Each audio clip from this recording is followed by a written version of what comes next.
Russia is preparing for a full-scale war with NATO by 2026, so says an alleged leak of German intelligence. That leak supports this conclusion by pointing out the reorganization of the Russian army, movement of troops along the border with the West, and repositioning of both conventional and nuclear missile forces, and the mobilization of the Russian defense industry. Within 5 years, the report states, Russian strength could double. As of the writing of this script, the veracity of the report has yet to be confirmed, but even without confirmation, what the alleged report states is clearly evident already. But wait, we can hear you saying in the comments section already, didn't you report for 2 years that Russia was weak infographic show? Well, just because your dad never came back from the store doesn't mean that things can't change. What has prompted this new stance on Russia, who up until last fall was seen as a rapidly diminishing power? How did we get here, and how confident can we be about further Russian aggression in the future? It all comes down to Western support for Ukraine, as it so often does. When the history of this war is written, no matter what happens next, one thing will be clear. The West refused to take the Russian threat seriously and treated Ukraine as an afterthought, sending nothing more than token military aid because it was never serious about defeating Russia. Even 2 years into the war, we still don't have a definitive statement from either the US or NATO that its goal is a Russian defeat. For his many gross missteps in this conflict, the one thing that Putin has done expertly is make the West brown its collective pants at any thought of Russian escalation, effectively neutering all but token bits of aid for Ukraine. We need look no further than France's Emmanuel Macron, who at the start of the war, even as the Russians were being forced to retreat from Kyiv in a humiliating defeat, stated that Russia must not be, quote, humiliated. Well, 2 years later, we have a completely different Macron who, as one of the few European leaders who has seen the writing on the wall, is now mulling over the possibility of sending French troops into Ukraine with or without NATO support. To see how we got here, it's also helpful to compare Western aid versus Russia's own ability to resupply its forces. In early 2023, the West finally agreed to send Leopard 2s, Challengers, and Abrams tanks to Ukraine. The West celebrated the move, and predictions of catastrophic Russian defeats and Ukrainian forces taking Moscow by fall made the rounds across the media. Much to the West's collective surprise, though, a paltry force of barely over 100 tanks, not even all delivered in time for summer, failed to win the war in one fell swoop, versus Russia's thousands of tanks and IFVs. Truly, not even Sun Tzu could have possibly predicted that a few dozen second-hand tanks wouldn't immediately win the war against Putin's hordes. That's not to say that Western tanks didn't help or weren't decisive, they absolutely were.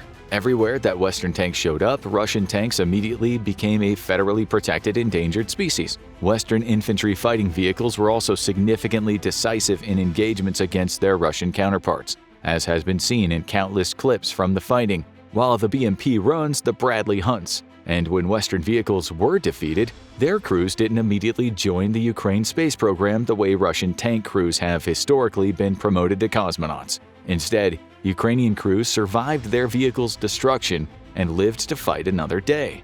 But superior as Western equipment may be, it's incapable of winning a war in the pithy sums supplied to Ukraine. Even worse, to date, there's been no plan to actually replace these tanks with ongoing resupply. This leaves Ukraine in the impossible position of having to plan out military operations where it has no guarantee of actually replacing the equipment it loses in combat, which means the nation is forced to hoard its resources out of fear that it may not receive replacements. That is not a smart way to wage war. Now F-16s are on their way to Ukraine, and much hype is being made about their entry into the war. Like Western tanks and IFVs, though, there is also no plan in place to replenish Ukrainian losses and continue supply of jets over the long term. Like Western tanks, F-16s will make a splash wherever they appear, but will ultimately be too few in number to significantly affect the outcome of the fighting. This mirrors perfectly the entry of long-range strike missiles into the Ukrainian arsenal. Storm Shadow and ATACMS made a hell of a showing when they entered the war, with Ukraine granting an early retirement to several Russian Black Sea Fleet senior officers in just one Storm Shadow attack. Likewise, ATACMS turned multiple Russian attack helicopters to Swiss cheese in its debut attack, and has on multiple times permanently denazified entire formations of Russian soldiers far behind the front lines. But within months of their entry into the war, the strike stopped because the weapons ran out. And you guessed it, there was no plan for Ukraine to actually get more. Britain itself was already in dangerously low supply of storm shadows due to significantly underestimating the threat of major conventional war and criminal underinvestment in its military, a casualty of the post-Cold War peace dividend shared by most powers in the West. The United States balked over and over again about providing ATACMS out of fear that they'd be used inside of Russia itself. And to be completely fair, it's the only nation with a legitimate need for its own stockpile of missiles, as ATACMS could play an important role in the Pacific conflict against China. France stepped up to the plate and began to provide its own Scalp missiles to complement delivery of Storm Shadow, and Macron has recently announced the transfer of 40 more Scalp along with hundreds of other aerial bombs. However, Olaf Scholz refused to provide Germany's Taurus missile, despite pressure from across NATO, fearful of escalation, despite there being no escalation to either Storm Shadow, ATACMS, or any of the dozens of other weapons given to Ukraine in 2 years of fighting. Backlash against Scholz, yet again balking at providing war-winning weapons, has escalated to the point that German legislators are investigating ways of providing the weapons in a way that bypasses Scholz. The West and wider world beyond is slowly waking up to the very real threat that Russia poses, not just in Ukraine but beyond. But other than the West's criminal neglect in handling the Russian threat, how is Russia gearing up to challenge Europe? The first factor is Russia's ability to adapt to a war that it was losing up until relatively recently. Russia has increasingly attempted to emulate the West's military culture that places a high priority on individual initiative, without much success. This has left the Russian military still operating under a Soviet-style top-down command structure with little room for subordinates to act of their own accord. This has been especially true after the Wagner coup, where Russian military leaders have increasingly been promoted more for their loyalty than their actual experience or capability.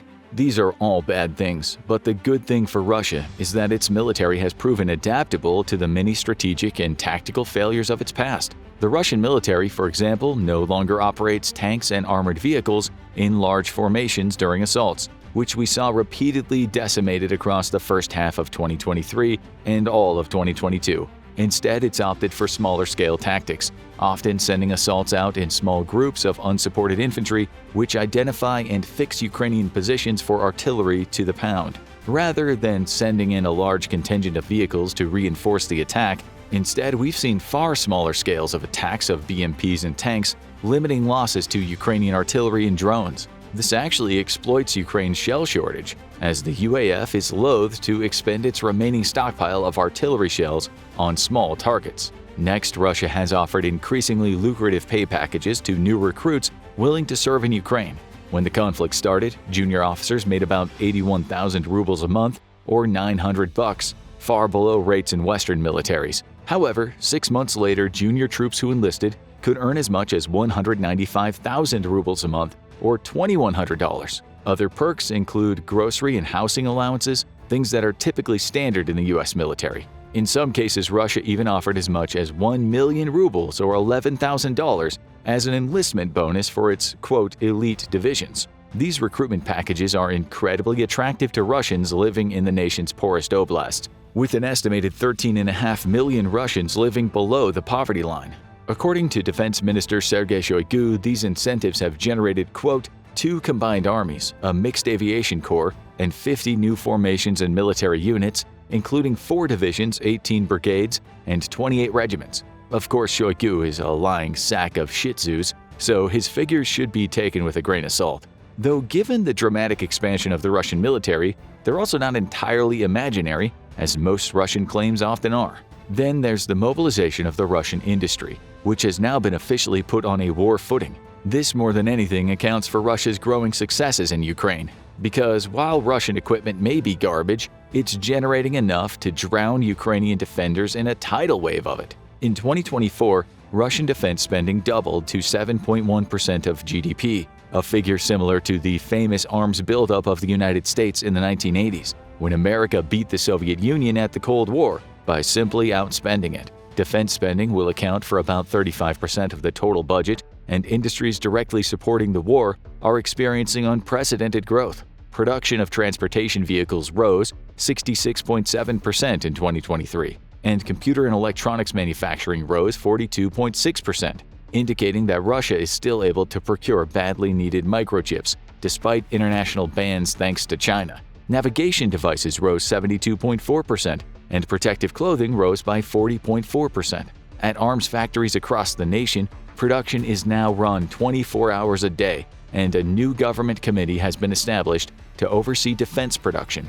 This committee has absolute power over Russian industry, even capable of taking over a company's budget entirely and forcing the cancellation of vacation or time-off requests by workers. If there is a bright spot in all this, it's that the Russian industry is significantly less efficient than it was pre-war, thanks to a combination of sanctions and the pullout of Western businesses and investments. Russia lacks the investments and technical expertise to maintain or replace some of its high-technology assets, forcing it to rely on more inefficient but locally produced alternatives. This is hitting the Russian energy sector especially hard, as Russian oil companies were extremely reliant on Western technology inside of their refineries. Hardest hit has been natural gas, with Russia not having the technology to liquefy natural gas, a growing concern as Ukrainian drone strikes increasingly target LNG terminals and other refineries rather than actual oil extraction sites. But the reshaping of the Russian economy paints a dire picture. As the West continues to hem and haw over every single bullet sent to Ukraine, Russia is pumping out equipment at a frightening rate. It claims to have received 1,500 new and modernized tanks after tripling vehicle generation rates in 2023. Yet it's impossible to know how many of these are new and how many are simply refurbished vehicles pulled out of deep storage. We know those stores are beginning to run out, and what's left is unlikely to be of much use. Already, there's evidence that Russia is ripping the turrets out of T-55s and using them as armored personnel carriers instead. While estimates vary, a modest figure of 200 new tanks a year seems reasonable, and as the numbers of tanks held in deep storage runs out, those factories will instead be free to convert over to producing new tanks. In artillery shells, Russia has absolutely dwarfed the West, with estimates of 250,000 new shells being produced a month, in addition to an unknown number of shells purchased from North Korea.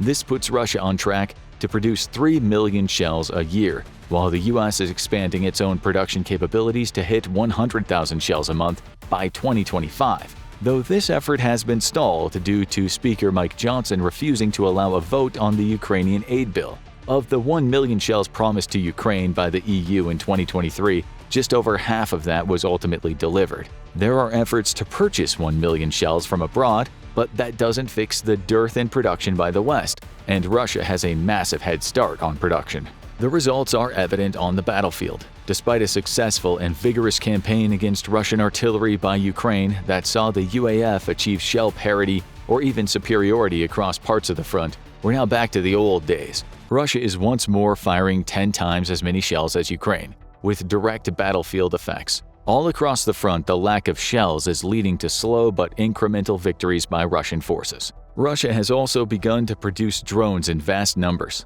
At the start of the war, Russian forces were completely unprepared for the onslaught of Ukrainian drones. Yet now Ukrainian forces are reporting not just a parity in drones, but an overmatch in some areas. Iranian-made Shahed kamikaze drones are now being produced domestically with Iranian help, and it's converting civilian drone industry to military use. Inspection of crashed Russian drones has revealed Swiss, American, and Chinese components, leading the West to attempt to tighten export controls. Yet most of these components are easily available in civilian products. And while this limits the effectiveness of Russian drones, the sheer quantity of them is a quality all its own. While drone attacks against civilian and infrastructure targets were originally only carried out by a small number of drones, as recently as January, the Ukrainians report shooting down as many as 35 Shahed drones in a single attack. Leaked internal Russian documents showed that the nation plans on expanding production to 6,000 kamikaze drones by 2025, though this plan comes with a hitch.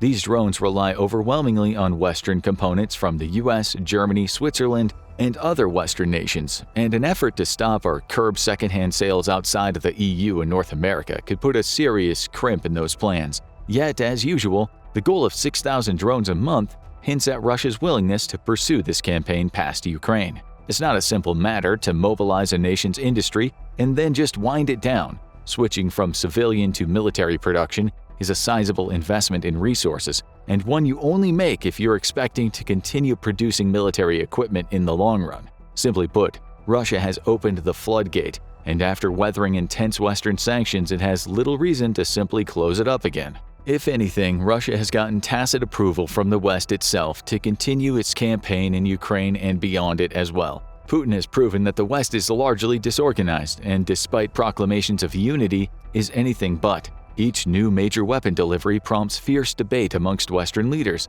and after 2 years of fighting, NATO has yet to commit to Ukrainian victory. Even worse, as Russian industry mobilizes, Western efforts to match it sputter and struggle to gain traction. Western gear may be superior, but that matters little when it's drowned out by overwhelming numbers of Russian kit. NATO has shown that it lacks the backbone to challenge Russia directly, and Putin's indirect threats of nuclear weapons have been sufficient to deter the West. Facing a disorganized, reluctant, and unprepared West, Putin has every reason to believe he could win a war of attrition against NATO's eastern flank. This puts the Baltics and even Poland directly in the firing line, and Russia has for years wanted to force the Baltics back into its sphere of influence and close the Suwalki Gap. There's even reason to fear that Russia would attack Finland as well, as a way of punishing it for joining the NATO alliance, but even more insidiously, to prove that NATO's Article 5 commitment is a farce. This has been a NATO fear for decades, even before the war in Ukraine. During his presidency, US President Barack Obama warned of a fait accompli attack into the Baltics by Russia, with the nation seizing part or the entirety of a Baltic state and then digging in the defensive. Russia gambled then and today that NATO would fear escalation to a nuclear conflict too much to actually honor its Article 5 commitment, and the war in Ukraine has proven that he's probably right about that. If Article 5 fails, the NATO alliance would lose all credibility and quickly fall apart, reverting Europe back to a pre-World War II state of insecurity. It would also open the door to Russia reclaiming the Soviet territories it lost at the end of the Cold War, a stated goal of Vladimir Putin and his administration. For years, this has seemed far-fetched, and yet, it's not just NATO's failure in Ukraine that's making this possible, it's the possible loss or at least non-commitment of NATO's most important member, the United States. As its largest military power, the US underpins NATO's security, and indeed is the logistical backbone that would get much of NATO's forces into the fight. Yet America's commitment to NATO has become questionable at best, sparking a panic in Europe. Federal defendant Donald Trump has publicly stated that he would not allow but actually encourage Russia to attack NATO states that he felt weren't, quote, paying their dues. No American president has ever undermined the NATO alliance this way,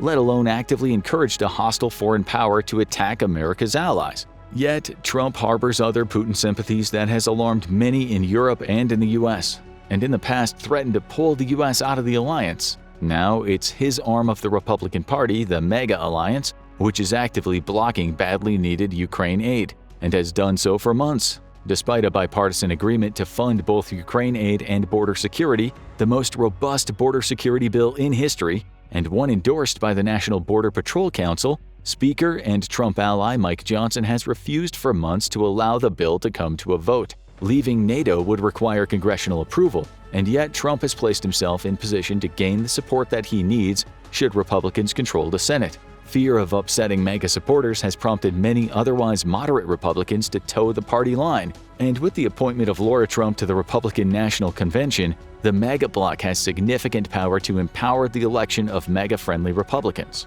This has opened the door to a Trump presidential win in 2024, with Trump publicly stating that he would not support Ukraine any further. While loyalists paint this as an attempt to enact a peace settlement, Europe is in an increasing state of alarm over what a Russian takeover of Ukraine would entail, and what would come next as Russian industry has been fully mobilized for war. The writing is on the wall, and Europe must empower Ukraine to fight Russia today and do it itself in a few short years, potentially even without US support. Now check out Russia versus Ukraine 2 years later, or click this other video instead.